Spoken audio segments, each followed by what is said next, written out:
Well, hello from my office at home in Bearton. My name is Richard and I'm a member of the congregation at Holy Trinity in Aylesbury. You join me for our regular Thought for the Week, so whether you're part of our church family or a random YouTube visitor, you are most welcome.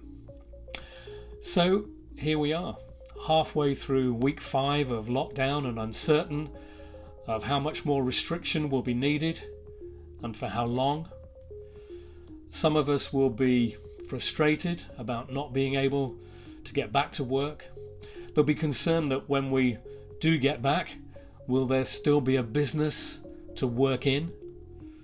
Some of us are really missing family and friends and feel very alone. There'll be worries over money, concerns over the education of our children and our young people, stresses as we balance working from home with home educating our kids, pressure as we worry over the health and mental well-being of ourselves and others, and we could go on. From so many perspectives in any crisis, anxiety rises. And that in itself breeds and feeds fear. It's natural.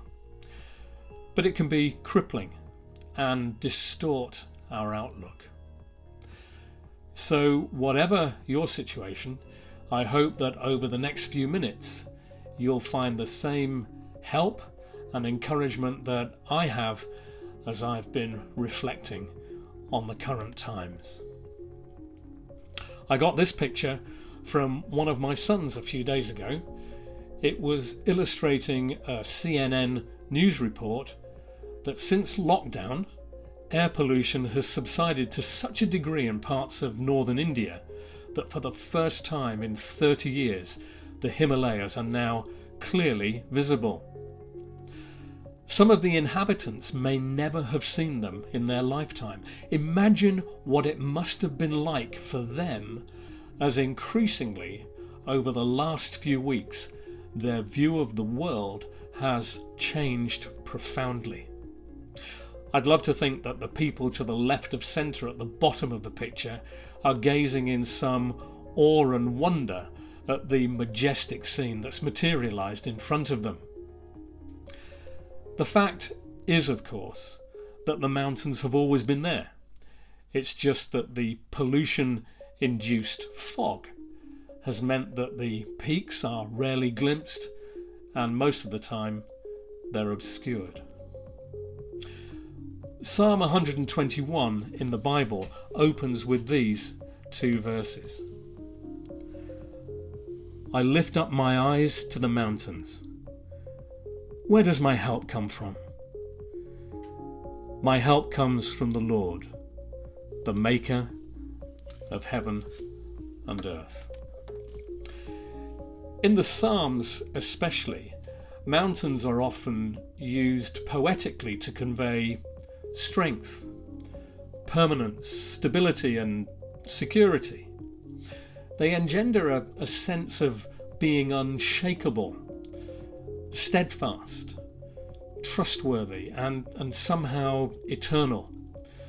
And the writer reminds us as to who put them there.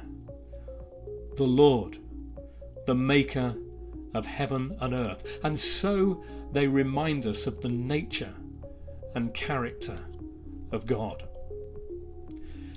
Fear can often be the polluting fog that chokes faith in God, and so often he can seem obscured from view. This psalm shows us that we can all seek help from the one who called the whole of creation into being. Like the Himalayas in the picture, he's always been there. But totally unlike them, he's not distant. And that's what Easter's all about, a relational God who in Jesus comes looking for us, who through his death and resurrection offers forgiveness, peace, and a new unending life to all who turn from their way to his. and trust him. And to those that do that, he gives the gift of the Holy Spirit, the life of God within us. We are no longer in isolation. And because of his presence, we can follow that exhortation in the Bible to cast all of our anxiety on him because he cares about us. And as we do so, gaps appear in the fog of fear. And as we grow in faith, so from time to time we glimpse the mountaintops. In the current crisis, it can be very difficult to see God. Faith can take a battering. The famous 19th century preacher Charles Spurgeon said this of God: "When we cannot trace his hand, we must trust his heart." So in the maelstrom of uncertainty, I cling on to the certainty of God's character and the truth in the Bible that somehow in his sovereign graciousness and love, God is working all things together for ultimate good, including pandemics that are not of his making. Whether I can see him clearly, in part, or not at all, he loves me. He's demonstrated that in Jesus. He's shown himself in Jesus, and his character compels me to believe that he's utterly trustworthy. Even when I'm in the fog-polluted valley, actually especially when I'm in the fog-polluted valley, I can lift up my eyes to the mountains and know that he who was and is and always will be is right there in it with me.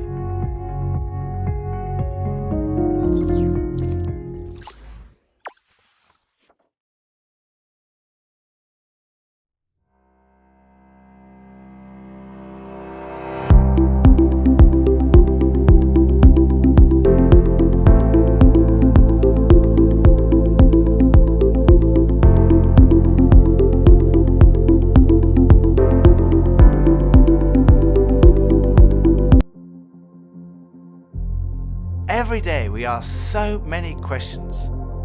What should I wear? What's the weather going to be like? How am I going to fit everything in?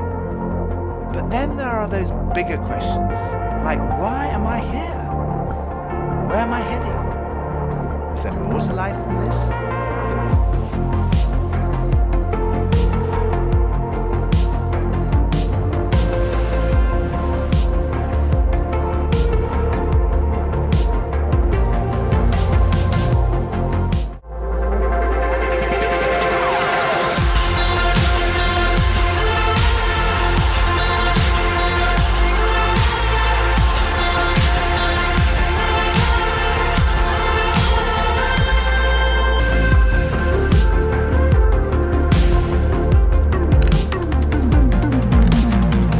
I think for so many years, I always just strived to be strong in myself. All I needed was me and my buddies and, we'd be like invincible.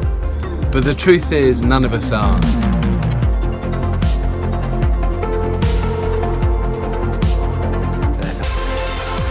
Alpha is a place where you can be yourself. You can say what you think and challenge everything. No question is too complex or too simple. And what your point of view is as important as anyone else's.